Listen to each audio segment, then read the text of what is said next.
Welcome to Rashmi's रसोई। तुम्ही आतापर्यंत माझ्या रेसिपीमध्ये बघितलं असेल का मी दुधी आणि कोलबी, बोंबील आणि मेथीची भाजी, सुका जवळा आणि वांग ह्या रेसिपीज दाखवल्या होत्या। त्याचप्रमाणे आज मी तुम्हाला अगदी वेगळी आणि युनिक अशी ओले बोंबील आणि भेंड्याचं कालवण कसं बनवायचं ही रेसिपी दाखवणार आहे।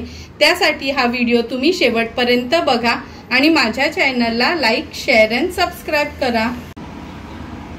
भेंडी घालून बोंबलाचं कालवण बनवण्यासाठी आपण हा एक वाटा बोंबलाचा घेतलाय। जवळपास 7 ते 8 बोंबील आहेत हे ओले बोंबील। नंतर भेंडी घेणार आहोत, 8 ते 10 भेंडी घेतली आहेत। 15 ते 20 लसणाच्या पाकळ्या चेचून घेतल्यात। 3 हिरव्या मिरच्या, मुठभर कोथिंबीर, 3 टेबलस्पून तेल यूज करणार आहोत। 1 चमचा हळद, 2 चमचे हा घरचा आगरी कोळी मसाला, 4 ते 5 कोकमाची टापं आणि चवीप्रमाणे मीठ यूज करणार आहोत। सर्वात आधी हे बोंबील मी साफ करून 2-2 भाग त्याचे करून घेते आणि स्वच्छ धुवून पण घेते। नंतर कालवण बनवायला सुरुवात करूया।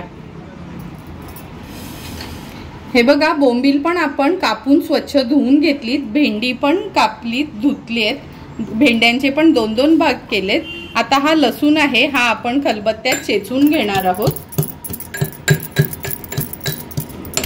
हे बघा, लसूण पण चेचून झालाय। आता कालवण बनवायला सुरुवात करूया। कालवण बनवण्यासाठी ह्या पातेल्यामध्ये कधी पण बोंबलाचं कालवण असेल तर असं हे फ्लॅट पातेलच घ्यायचं आहे, म्हणजे बोंबलाचा आपला खळा होत नाही, स्मॅश होत नाहीत बोंबील। आता हा सर्व लसूण मी यात काढून घेते। नंतर ह्या मिरच्या पण स्वच्छ धुवून घेतल्यात, ह्याचे 2-2 भाग करणार आहोत आपण।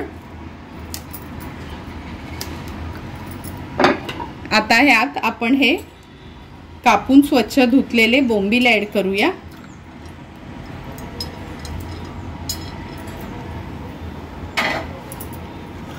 नंतर ही भेंडी ऍड करणार आहोत।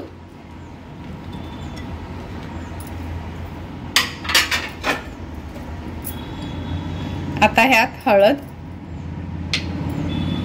हा घरचा आगरी कोळी मसाला आहे, हा घेतलाय मी। कोकमाची टापं, चवीप्रमाणे मीठ। आता ह्या सर्व वस्तू व्यवस्थित आपण मिक्स करून घेणार आहोत। हे बघा, हळद मसाला व्यवस्थित ह्याला मिक्स करून घेतलाय। आता ह्या स्टेजला आपण ह्यात अगदी ग्लासभरच पाणी ऍड करणार आहोत, कारण का हे जे बोंबलाचं कालवण आपण विदाउट वाटणाचं करतो ते एकदम पातळ नसतं, थोडं थपथपीतच असते। असं हे मिक्स करून घ्यायचंय। आता या स्टेजला आपण तेल ऍड करणार आहोत। 3 टेबलस्पून एवढं तेल घेणार आहोत।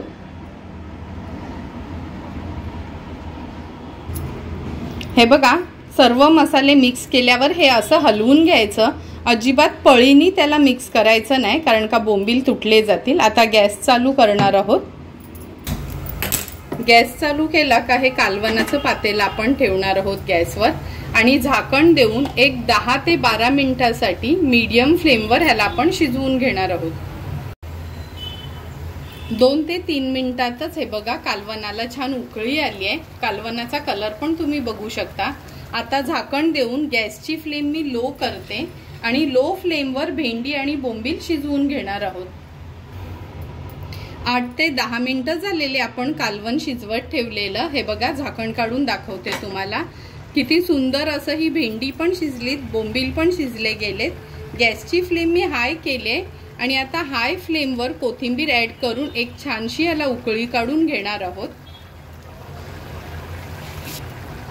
तुम्ही बघू शकता कालवणाला छान उकळी आली आहे। आता गॅसची फ्लेम स्विच ऑफ करते आणि हे कालवण मी खाली उतरवून घेते आणि आता हे कालवण आपण सर्विंग बोलमध्ये सर्व करून घेणार आहोत। झाकण काढून दाखवते। हे बघा, कालवणाची वाफ थोडी कमी झाली आहे। आता हे कालवण आपण सर्विंग बोलमध्ये सर्व करणार आहोत। लक्षात ठेवा, बोंबलाचं कालवण वाढताना कधी पण एका बाजूनी घ्यायचं आहे, म्हणजे बोंबलाचा खळा होत नाही। आमच्या भाषेत खळा आम्ही म्हणतो, म्हणजे बोंबील आपले स्मॅश होत नाहीत। तुम्ही बघू शकता, अगदी लोणच्यासारखं दिसणारं हे बोंबलाचं आणि भेंडी मिक्स कालवण आपलं रेडी झालंय। हे कालवण तुम्ही चपाती, भाकरी किंवा भातासोबत देखील खाऊ शकता। जर तुम्हाला पण मी बनवलेलं हे बोंबील आणि भेंडीचं कालवण आवडलं असेल तर तुम्ही पण नक्की आमच्या पद्धतीने एकदा तरी हे कालवण घरी ट्राय करा आणि मला कमेंट करून सांगा की तुम्ही बनवलेलं हे कालवण कसं झालंय ते।